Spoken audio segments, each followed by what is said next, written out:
All right, hello and welcome to Letters from Camp. Tonight we have a action-packed episode. We have three guests with us tonight. So we have the members of the Hoff family, Steve, Nick, and Betsy. How's everyone doing tonight? Doing great. Thanks. Wonderful. Pretty awesome. Thanks for All having right. us.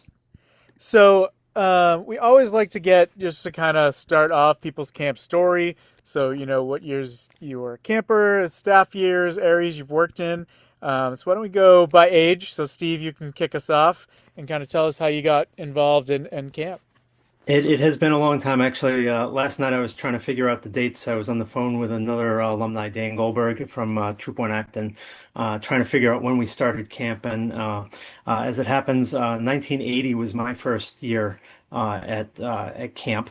I didn't go the very first year we crossed over. Apparently, I lucked out because there was one of those bugs that went through camp, and I didn't get sick. But I was still bummed out after hearing how much fun everybody still had. I was kind of sad I chose not to go that summer. So 1980 was my first year, and my first staff year was 84. I was a staff member. I stayed in Scoutcraft the whole time, 84 through 87, Scoutcraft director in the 86 and 87 years. After that, my Northeastern Co-op office decided that camp doesn't count as a co-op position for engineers, so I had to do that. But like a lot of people do at camp, you just keep coming back as much as you can, staying involved with taking pictures a lot for the camp promotion stuff. And in 1992, I found myself unemployed for the summer, which was awesome because I got to basically spend the summer as a volunteer up at camp, again, doing the things like photographs and commissioner type stuff. And since then, I've just been in the background, helping with things like, lots of little things wherever I can with supporting the sound system at the amphitheater or whatever. So, Great. All right, and who's older? Who's next? All right, go That'd ahead, be Nick. me. Yeah, so I went by about a year and a half. So I was never a camper at Winoxet. I grew up, we were in the Spirit of Adventure Council. And so Wataka was my home camp up until I guess they shut down in 2020.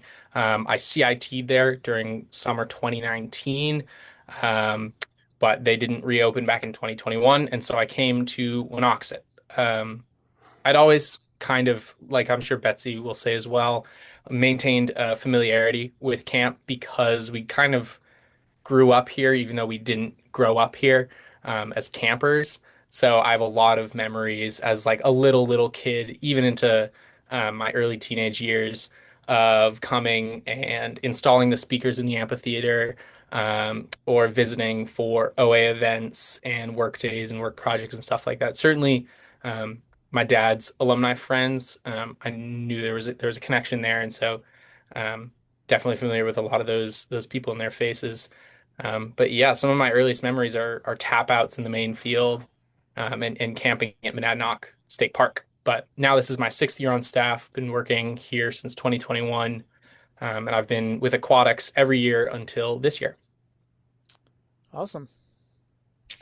I joined Winoxet staff in 2021, so this will be my sixth year on staff. I started at handicraft for a year, then I went to nature for a year, then I worked at the trading post for a little bit, went back to nature, and then now I'm back at handicraft. And I just love handicraft, and I'm super happy to be back. Um, and yeah, Awesome. So Steve, you have a long history at camp. You're part of this kind of legendary year of revival in 1986, which I think gets talked a lot about, rightfully so.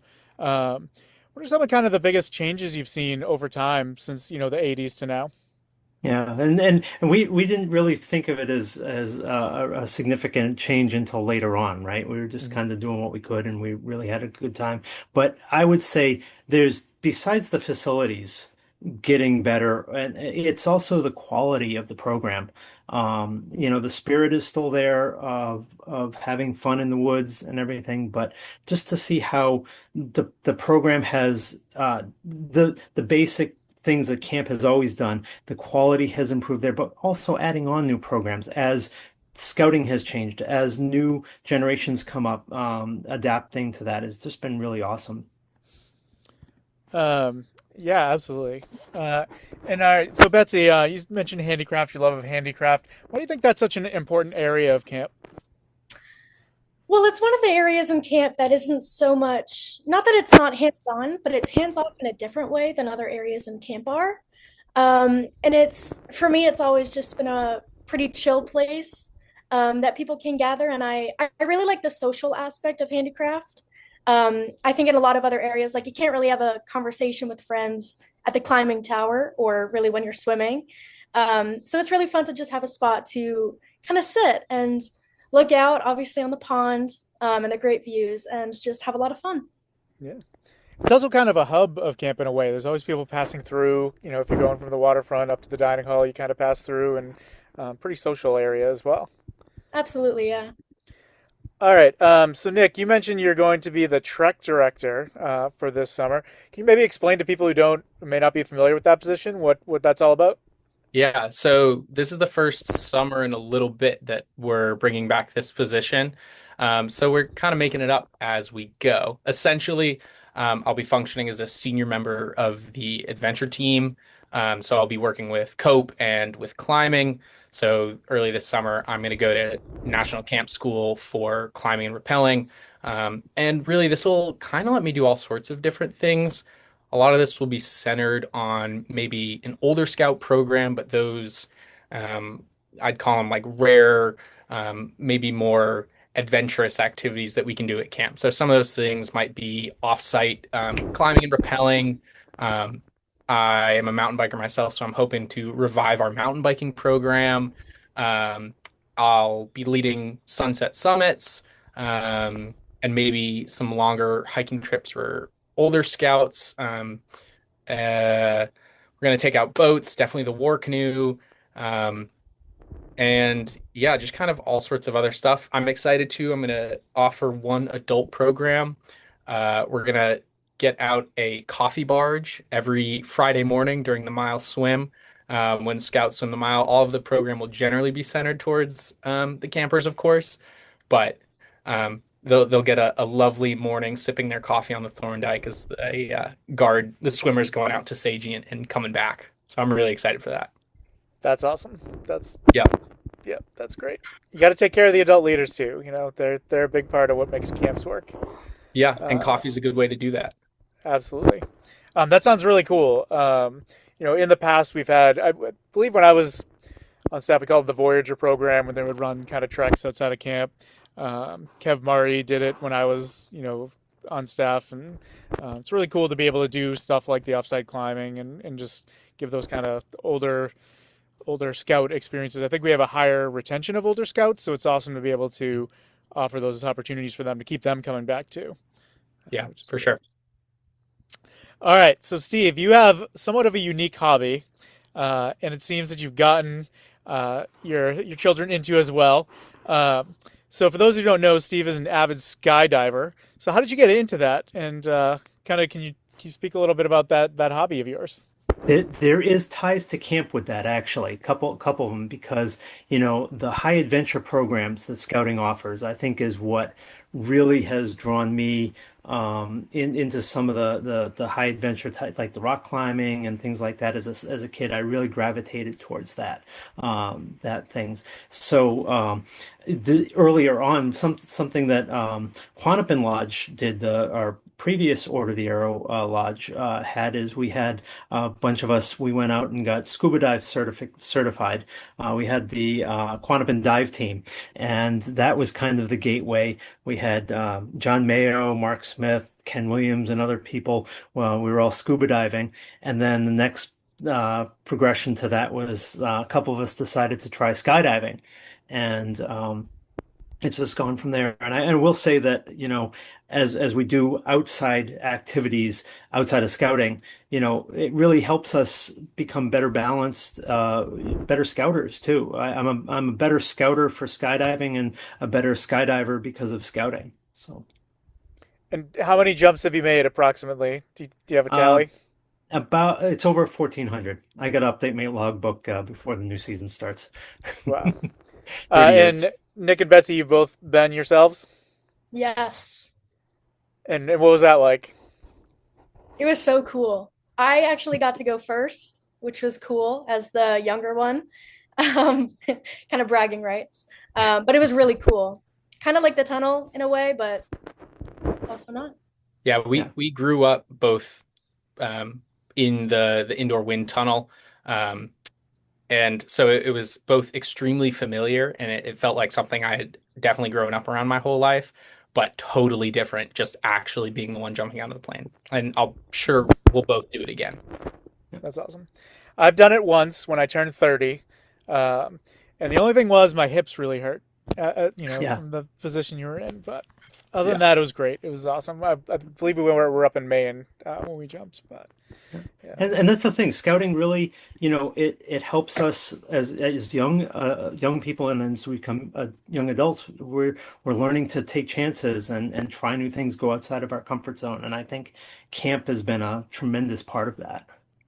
absolutely. And especially like with programs like COPE, getting over some of those fears, doing, climbing and zip line and all that stuff.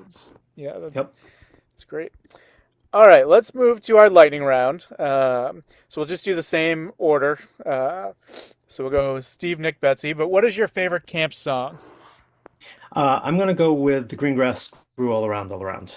Um, Nick will not let me sing Dum Dum Dada. All right, how about you, Nick? Uh, my favorite camp song would be the pizza song. Mm, This is the variation of the pizza song that speeds up every time we do it. yeah. And I Betsy? would say my favorite song is 100% Boom Chicka Boom, without a doubt. Okay. All right, how about your favorite camp skit? I'm gonna go with the variations over the years of the Bavarian water skid, or um, yeah, we call it a couple other things like that. But just the variations. I know that's been favorites of other people too. There's been so many creative skits over the years, which is phenomenal. There was a food version of that in the late '80s. That was kind of fun too. Um, All right, Nick? He he stole my answer. Yeah, I was gonna no, say Venetian fountains. The waterfront staff did that in 2004, I think. But because he stole my answer, I think my favorite skit was sitting down on stage and eating a gallon of beans. All right. Betsy? Um, I don't know if I have a favorite skit, but I think one of the most memorable skits was purely just because it was absolutely ridiculous. Was in 2021, Nurse Becky. I don't even know what it was fully about, but it was like a somewhere over the rainbow skit, and we had a ladder, and just so many things were going on, and it was a lot of fun. Some of the best skits are Nurse Becky ones that no one really knows what's happening. Definitely. Yes. It's Raining Men was my favorite of all time when she did that. But all right, how about your favorite camp meal? so I couldn't remember which one has the current one is what is it? Maybe it's pork that has the Brussels sprouts because it's amazing that we're serving Brussels sprouts at camp and everybody, not everybody, but there's so many people love Brussels sprouts. That's just amazing. But something that I think transcends many generations is for me, it's actually the smell of breakfast being cooked in the morning as you're walking by. There's something about that, and it's not just, I don't know, it just doesn't matter. It's what generation it's been, but that just always sticks with me, starting the day off. Uh, for me, easy to say, Asian food night, egg rolls, orange chicken. Doesn't get much better than that, especially after you come back from a summit. Ah, That's true. I would say my favorite meal. I do love Camp Brussels sprouts. I think my dad was on to something with that. And I feel like we have the Brussels sprouts with like a pasta dish, but I feel like I just like all of the pasta dishes at camp. Maybe the chicken parm. Brussels sprouts sounds like an Andy Collins influence. He's a big Brussels sprouts guy. He probably pulled some strings for that one. All right, how about your favorite place in camp? there are a lot of isolated parts of camp. I know everybody says Chapel Point and stuff like that, but there's a lot of unused land to the north and west parts of camp that are just amazing to explore. The geological features, the moss, the streams that run through there that very few people see. So I really encourage people to go out past the nature trail, or go up, further, you know, past the climbing tower. There's a lot of cool things up there. It's nice, quiet solitude. Yeah, for me, um, coming from my aquatics background, it's pretty easy to say in or on the Thorndike. Um, just kind of one of those quiet places. But also, I want to shout out the shop, the Ranger Shop. Uh, it's just that's another social hub for me. Yeah. Um, I can, use my hands, but also hang out with some of my best friends. I do love Chapel Point. I just think it's so pretty. Maybe a generic answer, but that's okay. Especially at night. The stars at camp are unlike Yeah. any stars I've ever seen. And Chapel Point is one of the best places. Or the parking lot. Parking lot is a great space too. I mean, popular answers are popular for a reason. Chapel's great. Hmm. And Steve, as you were saying, I mean, yeah, there's a lot of cool stuff up there. I mean, there's a cabin up in the woods, a small little one-man cabin. You can, I mean, I don't know if I'm supposed to say that, but hey, go find it. All right, There's also anyone? a couple trees up there too that are kind of fun. You're not supposed to climb them, but there's some pretty good trees up there too. Yeah. Um, Anyone you want to give a shout out to for maybe being like a particular role model or mentor to you as you were kind of coming up through camp? That's really tough because there's so many. The easy way, not to take the easy way out, but to mention Ranger Jack Kennedy, um, just a tremendous role model, and th- uh, I kind of consider him and Ruth another set of grandparents in some aspect, right? But part of that is. Um, on the facilities side of camp, Nick was talking about the garage being a hub. It was Ranger Jack and people in the camp committee, Wes Durant, and those people who brought myself, James and John Primo, Bob Spear into, the fray to give us an opportunity to have some ownership and really contribute to camp. So they really, all of them, made a big difference to me. But I also want to give a shout out to Mark Smith, who has been with me since my whole scouting career minus Cub Scouts, and has been a friend and mentor in many different ways over the years. So just wanted to mention him. All right, how about you, Nick? So I also had a hard time with this question because again, camp is such a family. People really impact your life. But what I ultimately kind of settled on, uh, or who I settled on was Andy Collins. And the reason being is in 2024 during staff week, I had previously broken my foot while hiking, and so I couldn't be outside doing any of the pre-camp prep. So instead, I was given the duty of doing all of the office paperwork. So I had that all into this computer. So I had everyone's profile photos and all sorts of stuff. Um, and I kept the photo for whatever his documentation was, and I downloaded it. And he has since sat in the very corner, the little like ID photo, I think it was for one of the tax forms, sits in the bottom of my computer screen, and he just watches over me while I do my work. And if I don't do my work and I'm really feeling not disciplined, I can imagine him giving me kind of that frowny, disappointed face that he sometimes does in a loving way, of course. And I think that's funny, and it definitely speaks to him as a mentor and role model.